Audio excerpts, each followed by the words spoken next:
바울 일행이 안디옥 교회로부터 선교사로 전도팀으로 부름을 받아서 바울과 바나바와 그 수행하던 요한과 더불어서 선교를 시작으로 해서 첫 지역이 바로 구브로라는 지금의 키프로스, 사이프러스라고 하는 이 섬에 갔었죠. 섬에 가서 전도를 하는데 이 섬에서 하나님이 강력한 역사를 바울에게 임하게 하셨어요. 그렇죠? 바울이 거짓 선지자 엘루마를 눈이 멀게 될 것이라고 선언했고 실제로 눈이 멀게 되었습니다. 그를 의지하고 있던 총독이 그 사실을 보고 너무나도 놀라고 그래서 예수를 믿게 되었다. 그래서 바울이 지금까지 사람들을 가르치고 설교했지만 이런 역사를 본 적이 없었을 거예요, 스스로. 그래서 너무나도 감동했어요. 그래서 너무나도 뜨거워졌어요. 그 이후에 하나님께서 이 전도팀의 우두머리 수장을 바나바에서 바울로 바꾸셨죠. 그래서 그 뜨거운 가슴으로 구브로에서 280km나 떨어진 이 아탈리아라는 곳, 그러니까 밤빌리아에 도착하게 하셨어요. 그리고 밤빌리아는 버가라고 하는 아주 큰 도시가 있었거든요. 이 큰 도시에 가서 복음을 전하는데 정말 황금어장과 같은 곳이었었어요. 근데 그곳에 가서 복음을 전했어야 되는데 하나님이 갑자기 그를 비시디아 안디옥으로 가게 하시죠. 왜 그랬다고요? 그가 이 버가에 도착하자마자 말라리아 같은 풍토병을 걸리고 맙니다. 그래서 당시는 의학이 발달하지 않았기 때문에 많이 이것을 빨리 고치는 방법은 그 원인 지역으로부터 멀리 가는 것이었어요.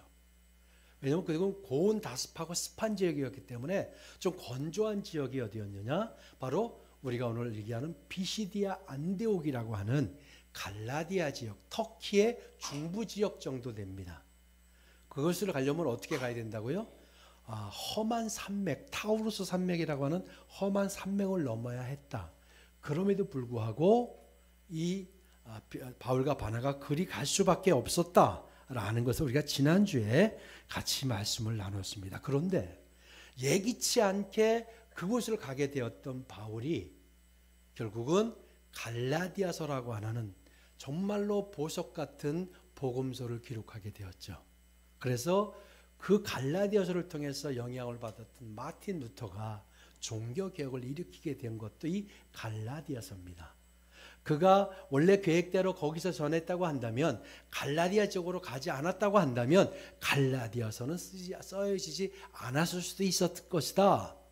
그러니까 그 본인이 원했던 길이 아니었지만 병을 얻어서 그가 그쪽으로 비시디아 안디옥으로 갈 수밖에 없었고 결국은 그 길은 오히려 하나님의 큰 은혜가 되었다. 내가 예상하거나 내가 예기치 않았던 일이었지만 하나님은 그렇게 역사하셨다라는 것을 우리가 지난주에 말씀을 나누었습니다. 그럼 오늘 비시디아 안디옥에 간 바울이 뭘 했을까요? 오늘 14절을 한번 보실까요? 14절을 보시면 그들은 같이 읽읍시다. 그들은 버가에서 더 나아가 비시디아 안디옥에 이르러 안식일에 회당에 들어가 앉으니라. 비시디아 안디옥을 향해서 고원지대로 약 1000m, 해발 1000m가 넘는 지대예요. 거기를 갔더니 실제로 바울의 몸이 좋아지기 시작을 했습니다. 그런데 바울의 몸이 다 완연하게 난 것이 아니에요. 그런데 불구하고 이 열정이 도착하자마자 어떻게 해요? 회당을 찾았습니다. 회당을 찾아서 이제 회당에 들어갔는데 그래서 그 회당 예배에 이제 바울과 바나바가 들어갔어요. 그랬는데 회당장이 지금으로 말하면 목사님 같은 분이 회당장이 어떤 한 형제들에게 누가 말할 것이 있느냐, 누가 설교할 사람이 있느냐라고 이야기합니다. 15절을 한번 보십시다. 오늘 말씀이 아주 중요한 이야기가 나와요. 자, 15절 보십시다. 율법과 선지자의 글을 읽은 후에 회당장들이 사람을 보내어 물어 이르되 형제들아 만일 백성을 권할 말이 있거든 말하라 하니. 아멘. 자, 이 회당장이 본인이 설교를 하지 않고요. 누구에게 설교할 사람이 있느냐라고 묻는 거예요. 그리고 아마 그것을 사람을 보내서 바울과 바나바를 그 사람에게 설교할 수 있느냐라고 물으라고 해요. 좀 이해가 안 가시죠, 여러분? 예? 오늘 예배를 드리는데 여기 어떤 분이 왔어요. 제가 성경을 딱 낭독하고 혹시 나와서 설교하시겠어요? 이런 거예요. 이해가 되세요? 안 되세요? 설교하시겠어요? 이렇게 얘기한 거예요. 당황스럽죠? 근데 여러분, 회당의 문화를 이해하셔야 돼요. 회당은 회당장이 그날 성경 낭독자를 선택을 해요. 낭독을 하라고 하고, 설교는 본인이 하는 게 아니라 누구를 지명을 해요. 누구를 지명하냐면 랍비를 지명을 하는 겁니다. 아무나 지명. 그래서 회당에는 랍비들이 앉는 자리와 일반 사람이 앉는 자리가 있었어요. 그런데 바울과 바나바가 랍비 자리에 가서 앉은 거예요. 그래서 처음 왔잖아요, 그 사람이. 우리 처음 오신 분들이 있는데 설교 좀 하시겠어요? 이렇게 한 거예요. 예? 회당장이 설교 좀 하시겠어요? 근데 이제 바울이 딱 일어납니다. 사실은 이제 바울보다는 몰골이 누가 더 나요?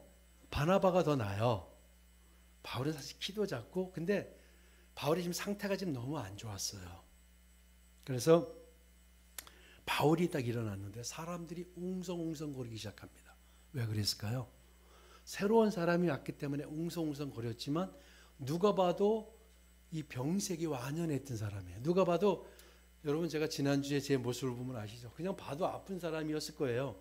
누가 봐도 정말 아픈 사람이었어요. 근데 그 사람이 좀 작은 사람이 일어나서 설교를 하려고 하니까 사람들이 막 웅성웅성거리기 시작을 해요. 그래서 바울이 손짓을 한 거예요. 여기 오늘 본문을 보니까요. 16절을 한번 볼까요? 바울이 일어나 어떻게 했다고요? 손짓하며. 굳이 뭐 설교할 때 손짓할 일이 없어요. 근데 뭐냐면 조용히 시킨 거예요. 자, 바울이 웅성웅성하고 누구야 저 사람 막. 근데 바울은요, 랍비에 앉을 수 있었던 이유가 뭐냐면 그가 당시에 가장 유명했던 가말리엘의 제자였어요. 율법 선생. 그러니까 가장 뛰어난 학교에서 공부했던 사람이에요. 그리고 이 바나바는 누구예요? 정통파 레위인이에요. 그래서 그들은 랍비 자리에 앉을 수 있었다라는 거예요. 자, 거기서 이제 바울이 일어나는데 웅성웅성하자 막 이렇게 손짓하면서 좀 그냥 계시라고 막 했겠죠. 그래서 그 얘기가 바로 손짓하며 그 얘기를 한 거예요. 손짓하며 이스라엘 사람들과 및 하나님을 경외하는 사람들아 들으라. 좀 조용하세요. 좀 들어보세요. 제 말을 들어보세요. 라고 한 거예요. 자, 그럼 이제 우리가 드디어 바울의 설교를 듣습니다. 여러분, 바울의 설교 들어보셨나요? 바울의 설교를 들어보셨어요? 네, 바울은 사실은 굉장히 명석한 사람이죠. 학식이 뛰어난 사람이었어요. 그리고 그는 당시에 이스라엘에서 정말로 전도양령한 청년이었어요. 리더 그룹이었어요. 근데 그가 그 뛰어난 사람이 예수 믿는 사람들을 잡아 죽이는 게 정말 신념이었어요. 그랬다가 주님을 만났죠. 아주 기적 같은 사건으로 주님을 만난 다음에 본인이 복음을 전하고 싶었어요. 그래서 아라비아 광야에 가서 3년 동안 연단한 다음에 예루살렘에 가가지고 이제 제자들과 믿음의 형제들과 같이 복음을 전하고 싶은 열망으로 갔는데 거기서 거절당하죠. 제자들이 안 믿어줬어요. 여러분, 안 믿어줄 때 그 마음을 아시죠? 진실을 말하는데 안 믿어줘요. 자, 그래서 그 안 믿어줄 뿐만 아니라 이 바울을 해하려는 움직임이 있었어요. 그래서 제자들이 바울을 몰래 고향으로 보냅니다. 거기서 13년 동안, 언제일지 모르는 시간 13년 동안 그냥 하나님의 시간을 기다렸어요. 그러자 바나바가 데리러 와서 안디옥에서 이제 사람들을 목회자로 가르치고 하다가 1년 만에 선교를 떠난 거잖아요. 자, 얼마나 설교가 하고 싶었을까? 또 물론 안디옥에서도 설교를 했어요. 그래서 사람들이 바울 때문에, 물론 바울만이 아니지만 바울로 인해서 그 당시 수리 안디옥에서 처음으로 그리스도인이라고 하는 칭호를 믿는 사람들이 듣게 되었죠. 그렇다가 보면 아마 바울이 설교가 보통이 아니었을 거예요. 자, 그러고 전도를 시작해서 구부로 섬에서 그런 기적을 경험하고 이제 자기가 전도팀의 수장이 되어서 왔는데 정말 목숨을 바쳐서 넘어왔어요. 회당에 와서 딱 앉았는데 막 떠드니까 이렇게 했잖아요. 자, 바울이 진짜 설교하는데 오늘 본문 13장 이전까지는 바울의 설교 내용이 기록되어 있지 않아요. 여러분 이제 바울의 설교를 듣는 거예요. 바울이 어떻게 설교했을까? 여러분 보통 설교자의 내용을 들어보면 그 설교자가 어떻게 하나님을 인식하고 있느냐가 나오는 거예요. 그렇죠? 어떻게 하나님을 인식하고 하나님을 바라보고 믿음을 어떻게 바라보느냐가 그 입을 통해서 나오는 거예요. 그렇죠? 자, 정말 위대한 누구나 다 존경에 맞지 않는 바울이 설교를 시작합니다. 근데 이 설교가 너무 기가 막힌 설교였어요. 너무 중요했기 때문에 그 전에도 바울이 설교를 했지만 바울의 설교를 성경이 실지 않았어요. 그런데 오늘 그 내용을 실은 거예요. 구브로 섬에서 그가 설교했을 거예요. 그렇죠? 회당에 들어가서 했어요. 근데 안 실었어요. 근데 이 죽음의 고비를 넘기고 험한 산맥을 넘어와서 비시디아 안디옥에서 회당에 들어가서 설교를 시작을 합니다. 여러분 기대가 되시죠? 어떤 설교를 했을까? 바울이 유능했던 바울이 어떤 설교를 시작했을까? 바울의 일성은 이거였어요. 하나님이 당신들을 택하셨다. 아멘. 많은 말들이 있지 않았겠어요? 제가요, 여기를 어떻게 왔는지 아세요? 여러분 아시죠? 타우루스 산맥의 강도가 늘 출몰하고 이 험한 세상을 이 저같이 몰골이 이런 사람이 넘어왔어요. 이런 얘기한 게 아니라 뭐라고요? 하나님이 조상들을 통해서 당신들을 택하셨어요. 이야기를 해요. 이게 뭔 말일까요? 하나님께서 이스라엘 백성들을 친히 택하셨다라는 거예요. 하나님이 이스라엘 백성들을 택하셨어요. 자, 여러분 왜 하나님이 이스라엘을 선택하시고 택하셨을까요? 왜 그러셨을까요? 그리고 왜 성자 하나님을 이스라엘의 역사 속으로 보내셨을까요? 이유는 한 가지였어요. 하나님께서 이스라엘 백성을 당신의 선민으로 일방적으로 선택을 하셨어요. 근데요, 여러분 누가 사람을 뽑거나 남자가 여자를 만나고 여자가 남자를 만나도 우리 김은혜 집사님 많이 고르셨죠? 많이 안 고르셨죠? 그냥 덥석 그냥 온 거예요? 아니잖아요. 그렇죠? 정말 가지고 있는 내 실력을 다 동원해서 고르는 거예요. 사람을 우리가 선택할 때 어때요? 그렇게 고르지 않으세요? 능력도 봐야 되죠. 이 사람의 경험도 봐야 되죠. 인품도 봅니다. 요즘은 외모가 안 되거나 안 되더라고요.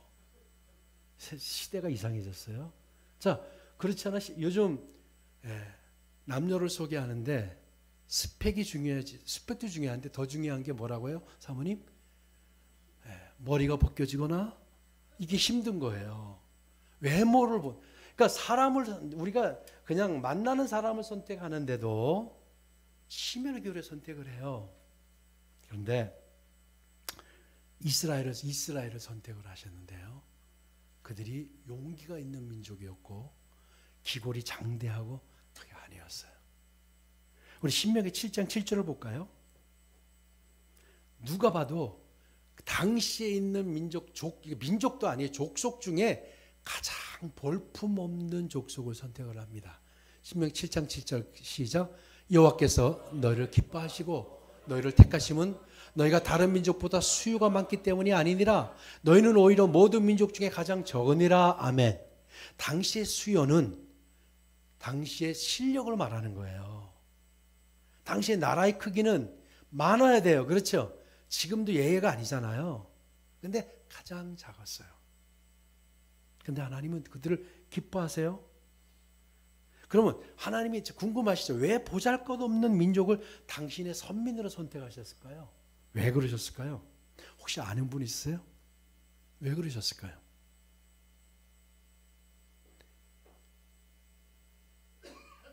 이유가 없어요. 그냥 하나님의 뜻이에요. 그냥 하나님의 뜻이었어요. 그냥 하나님이 그들을 보고 기뻐하셨어요. 그냥. 그걸 어떻게 우리가 알겠습니까? 왜 기뻐하셨어요? 모르겠어요. 하나님 기뻐하셨어요. 그렇게 선택하신 이스라엘을 여러분 기억하세요. 하나님은 선택하신 자를 그냥 내버려 두지 않으십니다. 아멘. 우리 본문 17절 하반절에서 19절까지 보겠습니다. 아주 중요한 이야기를 하고 있어요. 애굽 땅에서부터 봅시다.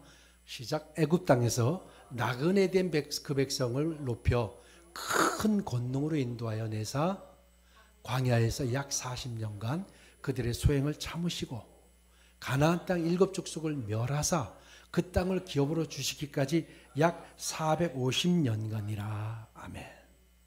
하나님이 선택을 하신 다음에 이들을 구원해 주시고 참으셔요. 여러분, 이스라엘이 얼마나 형편없는 족속들인지 아시죠?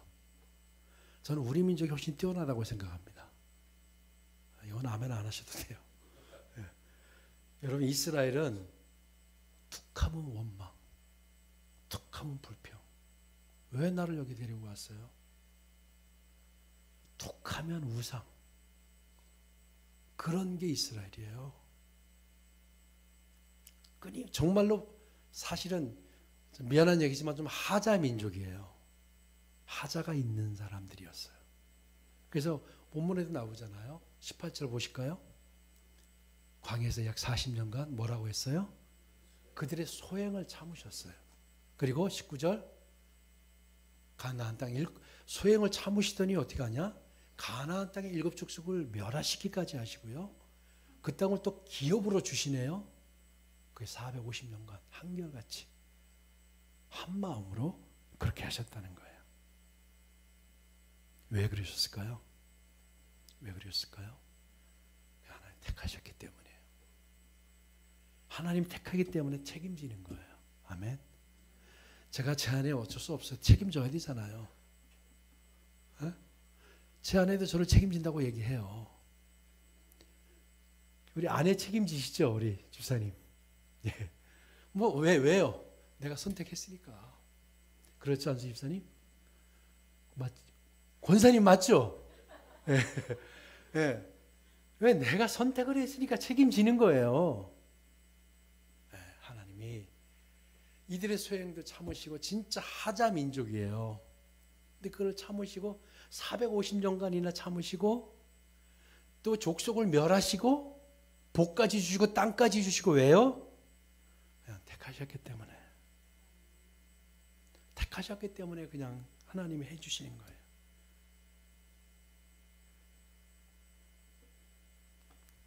또 그런데 그리고 나서 하나님이 어떻게 했어요? 사자를 보내시죠. 어떻게 된 민족이 땅 주고 먹을 거 주고 다 줬잖아요. 근데 이쪽이 또 살짝 또 이제 가기 시작해요. 사람들이. 그래서 하나님이 누구를 보내요? 사사라는 지도자를 보내요. 사사를 죽이기까지 해요. 그러더만 나중에는 어떻게 합니까? 왕을 좀 세워달래요. 지금 이스라엘은 누가 다스렸어요? 하나님이 다스렸잖아요. 하나님이 다스린 나라예요. 지들이 지금까지 있었던 게 하나님 때문에 있었어요. 근데 왕이 우리를 다스리게 해주세요 라고 이야기해요. 그래서 또 하나님이 또 세워주세요. 그래 알았어 하고 사울을 세우셔서 사울에게 40년간 다스리게 해요. 그런데 사울이 권력을 잡더니 그렇게 멋졌던 사울이 한 손에 쥐고 하나님을 외면하기 시작합니다. 그런데 결국은 사울의 삶이 실패로 끝나죠. 사울이 왕권이 안정되자 하나님의 말씀이 희미해졌습니다. 누구와 같아요? 나하고 같죠. 힘이 생기니까 형편이 좋아지니까 하나님의 말씀이 희미해집니다. 그래서 하나님의 명령보다 내 생각이 더 강해졌어요. 그래서 하나님이 1차로 경고를 하세요. 그래서 자기가 제사를 마음대로 드렸잖아요. 경고하셨어요.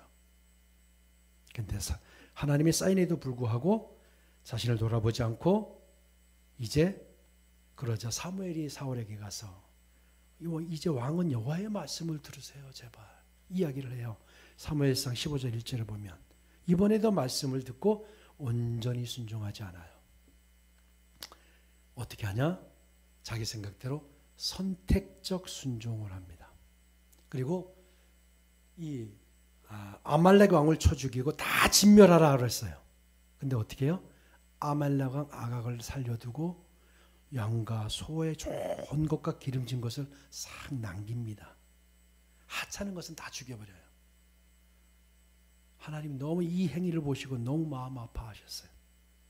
그래서 다시 사무엘을 사울 왕에게 보냅니다. 이제 아예 사울이요.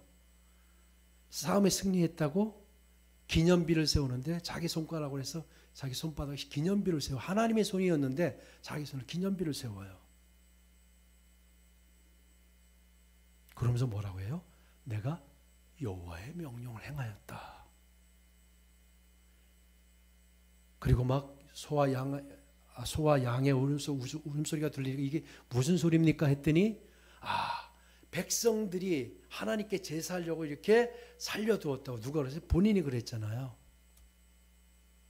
아무렇지도 않게 늘어나요.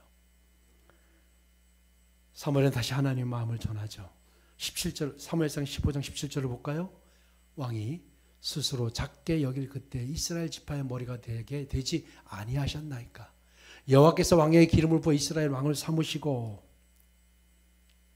그래서 이제 책망하며 이 말씀을 하죠. 여러분 잘 아시는 사무엘상 15장 22절 같이 읽습니다. 사무엘이 이르되 여호와께서 번제와 다른 제사를 그의 목소리를 청종하는 것을 좋아하신 같이 좋아하시겠나이까.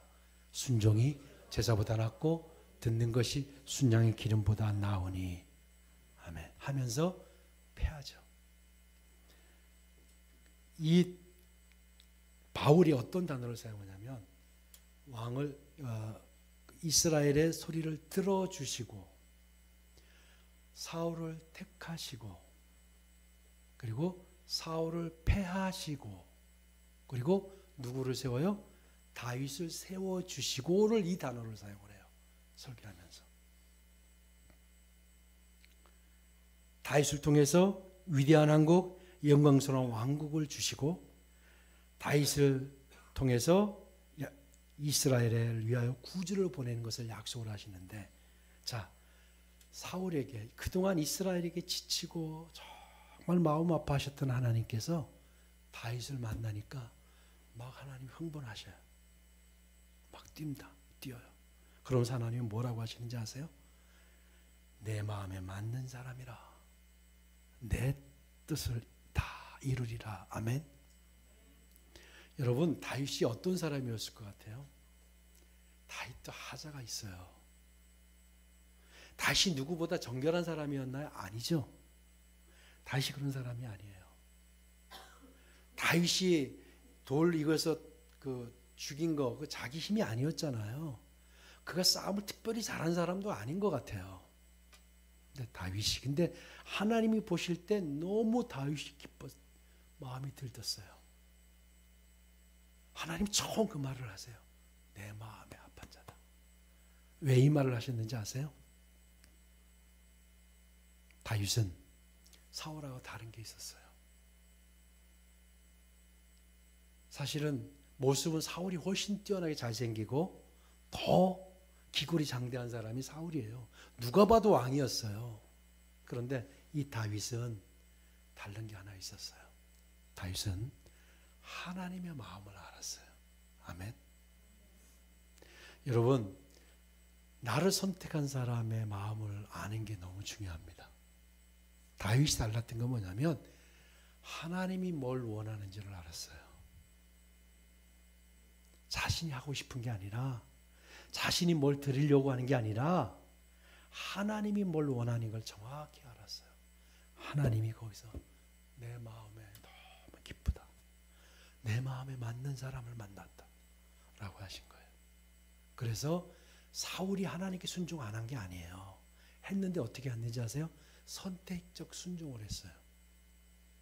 근데 그 이 사건 이후에 다윗의 분이 너무 기쁘셨어요. 다윗은 어떻게 살았어요? 하나님이 하라면 합니다. 순종합니다. 왜요? 하나님의 마음을 알았기 때문에.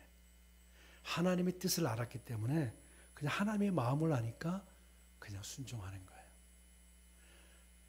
안 한다고 그러다 하면 된다. 순종. 여러분, 그거는 하나님이 기뻐하는 순종이 아니에요. 그냥 다윗은 달랐어요. 하나님의 마음을 알았다는 거예요. 전 여러분이 하나님 마음을 알기를 원합니다. 하나님 마음을 아세요. 하나님 마음을 알면 보이는 게 있어요. 하나님 마음을 알면 달라지는 게 있어요. 한번 경험해 보세요. 그러니까 내가 뭔가를 한다고 하면 하나님의 마음이 안 보입니다. 하나님의 뜻이 안 느껴져요. 근데 정말 하나님 말씀에 순종하는 사람. 그래서 순종이 제사보다 낫다고 했잖아요. 하나님께서 바로 선택하신 사람은, 근데 선택하셨다고 여러분 하나님이 다 똑같이 이루시는 건 아니시더라고요. 분명 반드시 책임지시지만 사울과 여러분 다윗의 삶을 잘 비교하시기 바랍니다. 이스라엘 백성들을 그들의 조상 아브라함을 통해 하나님의 선택을 받았어요. 아브라함을 믿음의 조상으로 선택하심으로 후손인 이스라엘 백성이 선민이 됐어요. 그런데 이들이 뭘 했어요? 하나님께서 다윗을 통해 이루고자 했던 뜻은 뭐냐? 다윗의 후손을 통해 인간을 구원하는 거였어요. 자, 무슨 얘기냐면 하나님께서 정말로 큰 그림을 가지고 하나님께서 심혈을 기울여서 한 가지 일을 진행하셨어요. 이건 정말로 다시 없을 하나님의 지혜와 하나님의 능력을 다 총동원해서 한 가지 일을 계획하셨어요. 그러면 선택받은 민족이 그것을 받아들여야 돼요? 안 받아들여야 돼요? 받아들여야 돼요. 근데 그렇게 해서 그 심혈을 기울여 계획하신 일이 뭐냐면 독생자를 보내서 예수 그리스도를 통해서 우리를 구원하시려는 거였어요. 그런데 유대인들이 어떻게 했어요? 조롱하고 멸시하고 침뱉고 아예 죽여버렸잖아요. 예수님을. 그럼 현재 여기 이 회당에 앉아있는 유대인들이 그 일을 했나? 안 했을 수도 있어요. 그때 동참하지 않았지만 유대인들은 다 성정이 똑같았어요. 다 그렇게 살았다라는 거예요.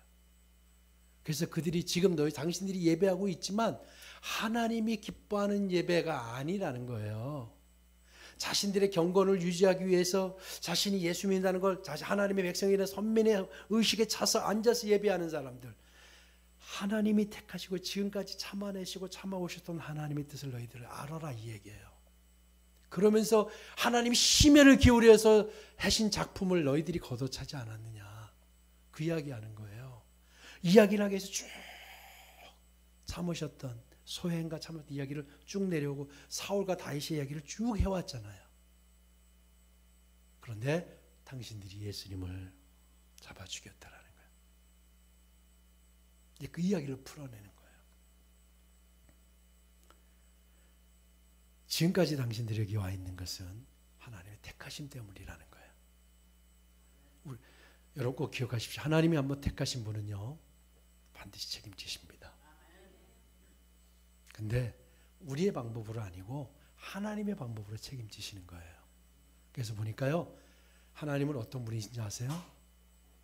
우리의 소원을 들어주시는 분, 또 세워주시는 분, 패하시는 분도 하나님이세요. 아셔야 돼요. 하나님 우리에게 심판하시잖아요. 패하시기도 하시고 다시 또 어떻게 해요? 다시 다윗을 세우시고. 왜? 하나님이 선택한 민족이었기 때문에. 우리 하나님께서 우리를 선택하셨어요. 아멘. 나를 선택하셨어요. 나는 택함 받은 자예요. 자, 나는 택함 받은 자다. 네. 그러면 어떻게 한다고요? 하나님이 반드시 어떻게? 책임지신다. 반드시 책임지세요. 우리를 세우시고 패하시고 다시 세우시는 분이 하나님이에요. 하나님이 특기예요. 여러분 지금 혹시 내가 패한 자리에 있다면 반드시 다시 세우신다는 거예요. 그 이야기를 지금 바울이 일성으로 설교를 시작한 겁니다. 여러분 우리 시편 121편 1절부터 8절을 한번 잘 읽어보십시다. 우리 같이 한번 읽어보실까요? 시작. 내가 산을 향하여 눈을 들이라. 나의 도움이 어디서 올까? 도움은 천지를 지으신 여호와에게서로다. 여호와께서 너를 실족하지 아니하게 하시며 너를 지키시는 이가 졸지 아니하시리로다. 이스라엘을 지키시는 이는 졸지도 아니하시고 주무시지도 아니하시리로다. 여호와는 너를 지키시는 이시라. 여호와께서 내 오른쪽에서 내 근일이 되시나니 낮의 해가 너를 상하게 하지 아니하며 밤의 달도 너를 해치지 아니하리로다. 여호와께서 너를 지켜 모든 환난을 면하게 하시며 또 내 영혼을 지키시리로다. 여호와께서 너의 출입을 지금부터 영원까지 지키시리로다. 아멘. 약속하셨어요. 출입을 지금부터 언제까지? 영원까지. 여러분 기억하세요. 하나님 우리를 택하셨어요. 아멘. 택하신 사람을 하나님은 반드시 책임지십니다. 네. 당신들이 그런 사람들이었다는 이야기를 하는 거예요. 근데 뭐 하고 있느냐는 거예요, 지금. 이제 이 설교를 풀어갈 겁니다.